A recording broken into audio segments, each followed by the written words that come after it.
आज एक और नया वीडियो है। जातिगत जनगणना जो बिहार में हुई है, पूरे देश में मांग चल रही। तो माने जातिगत जनगणना क्या है, क्या लाभ हैं, क्या हानि है। सबसे पहले जातिगत जनगणना में हम ये जानेंगे कि जैसे जनगणना तो साधारण होती है। 1931 में जातिगत जनगणना आखिरी बार हुई थी, तब अंग्रेजों ने कराई थी। अंग्रेज क्यों जातिगत जनगणना करते थे? माने समाज को अलग अलग तोड़ो और राज करो, इसलिए वो कराते थे। क्योंकि अब नेताओं को राज करना है तो वो अपना आप करते हैं। खैर, जातिगत जनगणना की है बिहार में।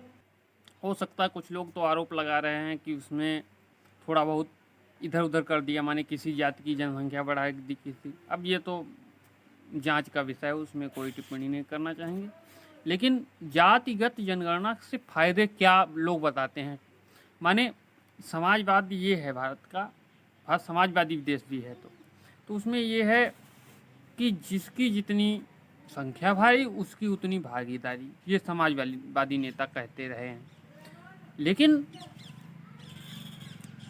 अगर मैं बात करूं एक उसकी, तो जैसे अगर हम बात करते हैं, एक जाति समुदाय है, उस जाति को मान लो पिछड़ा है, ये भी मान लेते हैं पिछड़ा ही है, लेकिन उसमें उस जाति में भी तो कुछ लोग अग्रणी होंगे, कुछ लोग पिछड़े होंगे।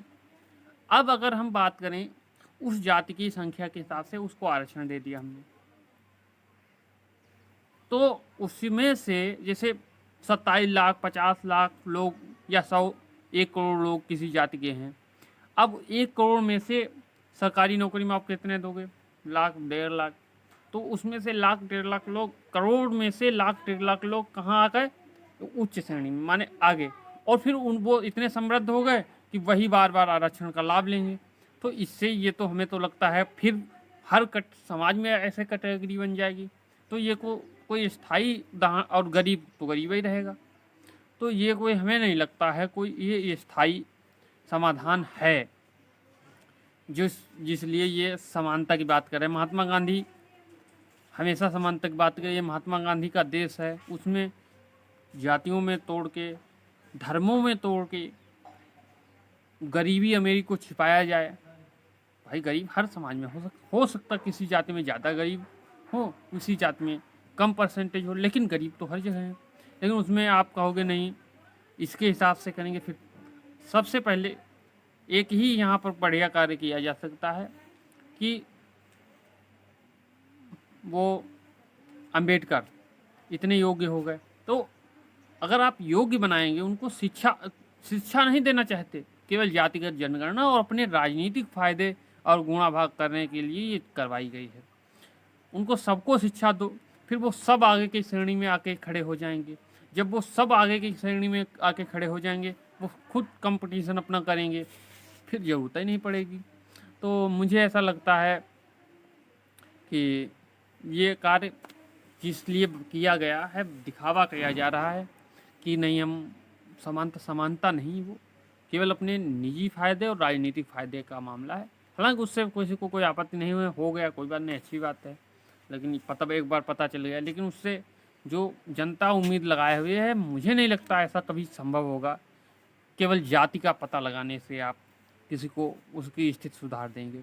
उस जाति में भी कुछ लोग होंगे, कुछ तो उच्च मतलब ठीक ठाक होते हैं, वही लाभ उठा लेंगे। फिर वही बात, अब जैसे मायावती की सरकार यूपी में रही, उन्होंने दलितों के लिए बहुत काम किया, लेकिन दलितों की स्थिति अब भी बहुत ख़राब है यूपी में। क्यों ख़राब है? क्योंकि उसमें से उन्होंने बढ़ावा दिया दलित, किन लोगों को बढ़ावा दिया, कौन आगे बढ़ गए? जो कुछ लोग थोड़ा बहुत आगे थे वो और आगे बढ़ गए, लेकिन जो गरीब पिछड़े थे वो अब भी वैसे वैसे रह गए। तो ये हमें नहीं लगता है किसी को, सबको शिक्षा जब दी जाएगी तब कार्य किया जाएगा। लेकिन शिक्षा तो देना ही नहीं चाहती, शिक्षा पर बात ही नहीं है।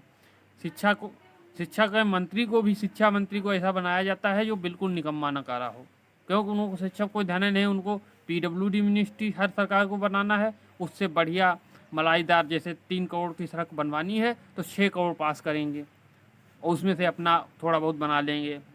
हर जगह ऐसा का, जैसे कोई सरकारी कार्य हो रहा 5 करोड़ की, वो 10 करोड़ पास हुआ और वो 5 करोड़ पता नहीं कहाँ चला गया। मतलब उसकी जितनी क्षमता लगना, कार्य में लगाना चाहिए, उससे ज़्यादा वो पास ही करवा देते। कहते इसमें इतना लगा और फिर वो लूटपाट कर रहे हैं। तो जातिगत जनगणना केवल राजनीतिक गुणाभाग के लिए और ख़ास करके कुछ क्षेत्रीय पार्टियों के लिए हितैषी सिद्ध होंगी और इसमें कोई फ़ायदा नहीं होगा। इसलिए इसको जनता को संभल के रहना चाहिए और अपने मतलब ध्यान रखना चाहिए और अपने निजी फ़ायदों को ध्यान में रखते हुए अपनी शिक्षा पर ध्यान देना चाहिए। धन्यवाद।